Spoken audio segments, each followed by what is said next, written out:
My name is Janelle Cruzado, and this is my presentation on interpersonal communication, cyber communication, and relationships. I did this by myself, and the partner or my dyad partner isn't really present, so I had to do this on my own. So let's continue.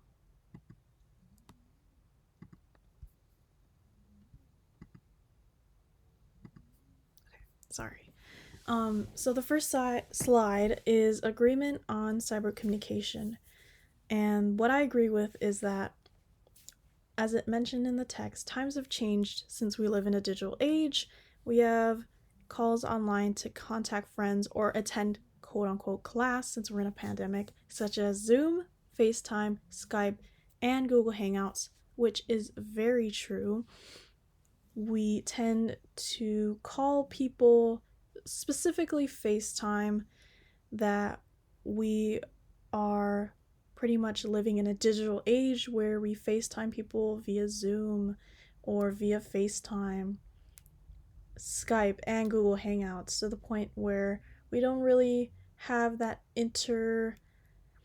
face-to-face communication as much anymore as we did before.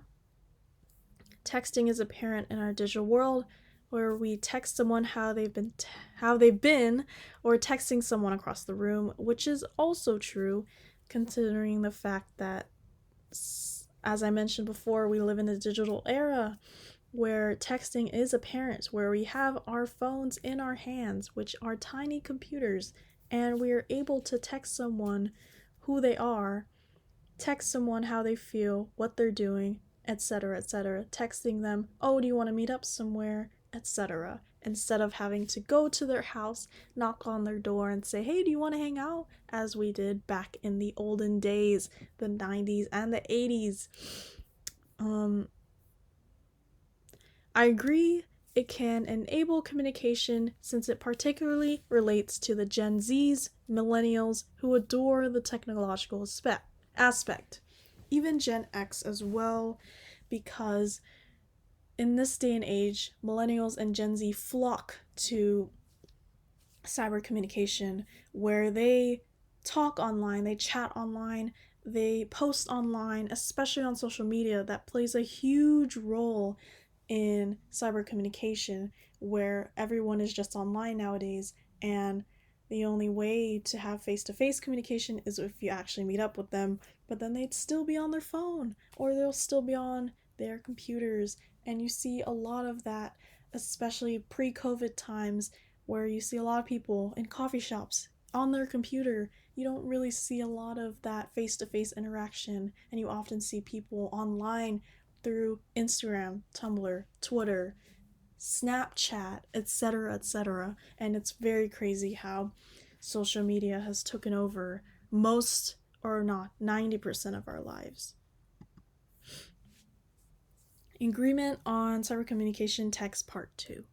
So we have cell phones and computers, as I mentioned earlier, that barely anything is written on paper, where people use cell phones and computers to talk to people online.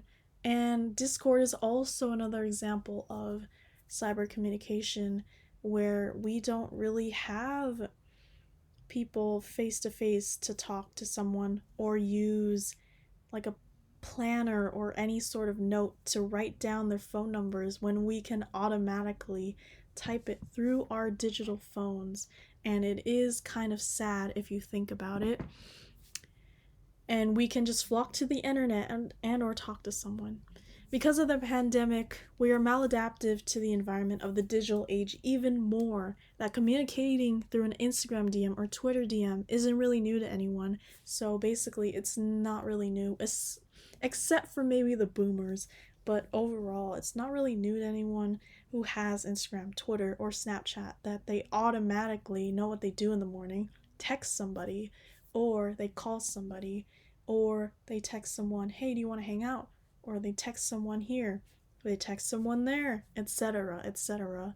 And it's pretty convenient for us to grab our phones in the morning instead of an alarm clock to text somebody.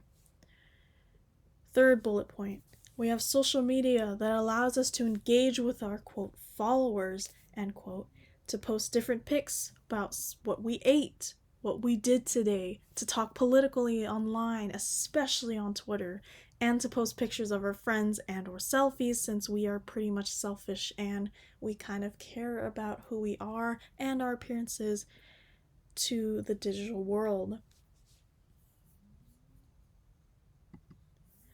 The disagreement on cyber communication. So, what I disagree with is, quote, mediated communication can feel non-threatening. Not true, as I have to disagree, because a lot of people have to perceive with caution, as there are lurkers, stalkers, and or predators that can ask for your money and or try to lure you into potential sexual harassment or getting yourself killed. As you see with the news, there are a lot of people that fall for this trap, where people can take part in the catfishing, which I mentioned in the second bullet point, where people can lurk on someone's account, tell them, hey, you look really pretty, they meet up and bam, you're dead, or you've been sexually harassed. And it becomes a very saddening moment for society that people tend to brush over this.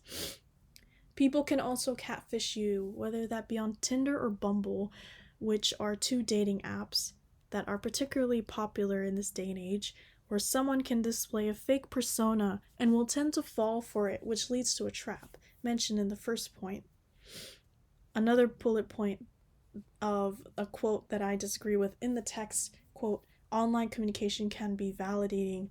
I disagree with this statement because a lot of online communication can lead to people feeling overwhelmed and stressed to the point where it becomes draining to physical and mental health, as I'm guilty of this too. When you're online for a certain amount of hours or days just talking to somebody, it can become physically draining and mentally draining to people who don't know where else to go, who kind of feel lonely, who need that social interaction, and it's because we live in this digital age, and plus we're in a pandemic, we can't really have that. It can also lead to a root of cyberbullying, where a lot of people can be bold on the internet to say harmful and disheartening things to an individual's appearance, and leads to lack of self-esteem on that individual. So it is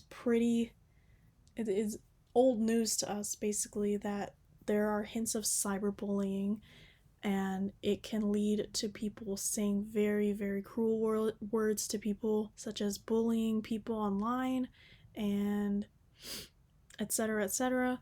And it can also lead to the judgments of one's appearance, where that can lead to low self-esteem, which can also lead to depression and anxiety. So, with my own personal experiences, I've met people online through Tumblr, Reddit, and Instagram.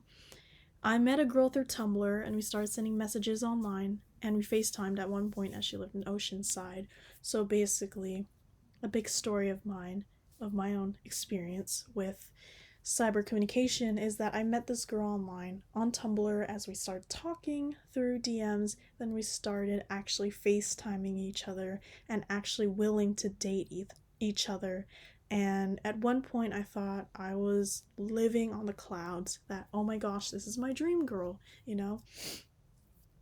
and that we're going to be with each other forever and ever. And this happened back in 2018, and my actions weren't really justified, as I figured what the consequences were in the next slide.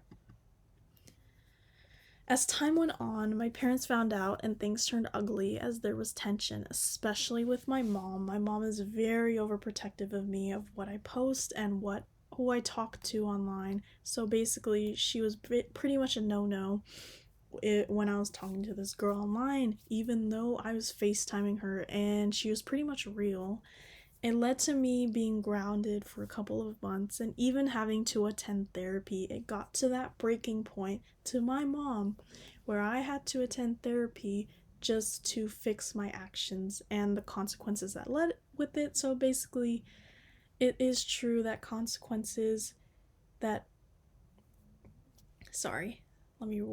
that actions have consequences. I got punished, and it created drama between most of my family for a while until it subsided.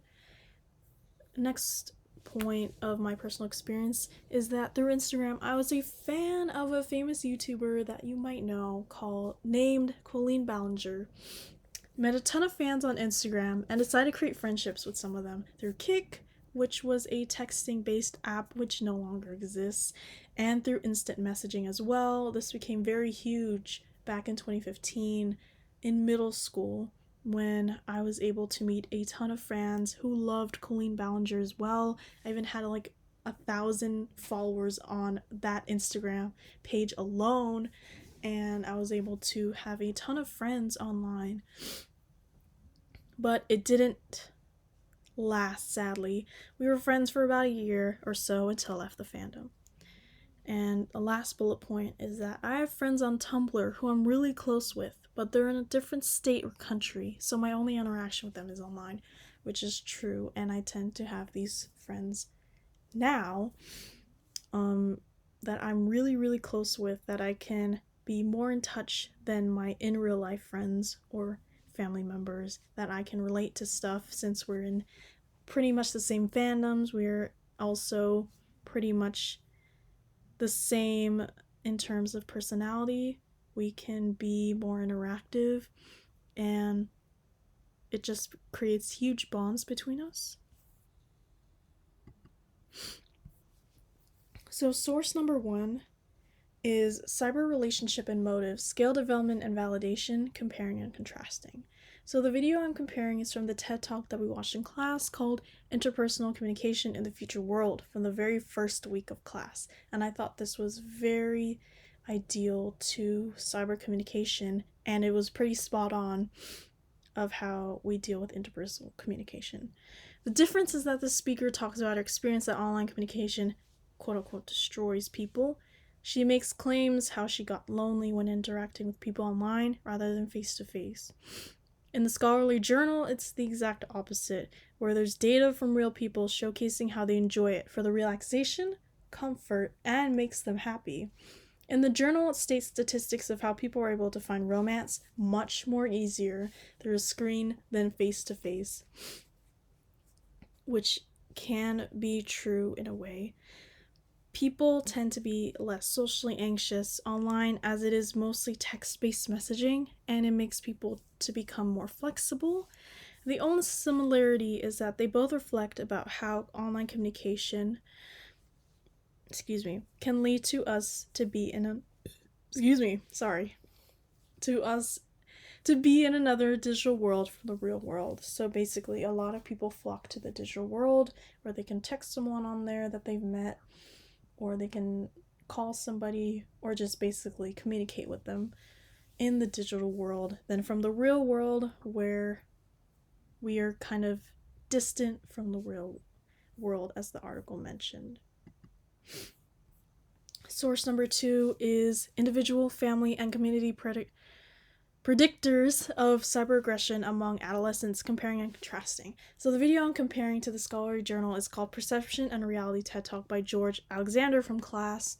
The differences between the video and the journal is that in the video, the speaker talks about how we have illusions that we perceive as reality, so it doesn't really lead to him talking about online communication as much. He doesn't necessarily bring up technology in a way, but talks about how we can perceive things and text a certain way, kind of like how we perceive people differently through social media and online in general.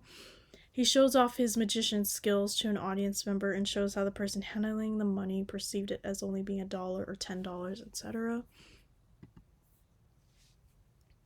So with the article, they talk about how there's cyber aggression with teens and adolescents, how their internet usage relatively increases as they're more online, impulsivity and empathy between the teenagers and the online world, parents setting limits to when the child should be online, which sets an aggression between them, and tension, developments of antisocial relationships with people online, so they tend to being more antisocial, as stated in the article, in person than online, which is pretty sad.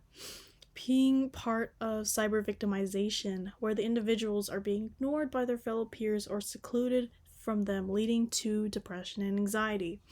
Towards the end, it shows statistics between the different genders and how they handled it differently. Here are the similarities. So this is part 3. The similarities that I found between these two articles is that many adolescents can perceive things differently. So basically, for example, on social media, people perceive things in a certain way, or people rub people the wrong way, or etc. Like in the TED Talk, they perceive this illusion of having online friends and going against other students, which builds up aggression. They don't become aware of how their aggression gets to their malicious behavior. As in the video talks about perceiving, it can be similar to how in the article it stated how teens have to take a break from the internet, aka their own little world from the real world. Lastly, source number 3, the power and the pain of adolescents' digital communication, cyber victimization, and the perils of lurking, comparing and contrasting. The video that I'm comparing to the scholarly journal is called Nonverbal Communication by Layla Tacconi, as we saw in class. That talks about perception and nonverbal communication. The similarities that I can see from the video and the source is that in the video she talks about nonverbal communication, talks about how our actions can be justified. So basically, talking online is an action, how our actions can be justified in a way to where we talk to certain people online and people that we can automatically trust in a way.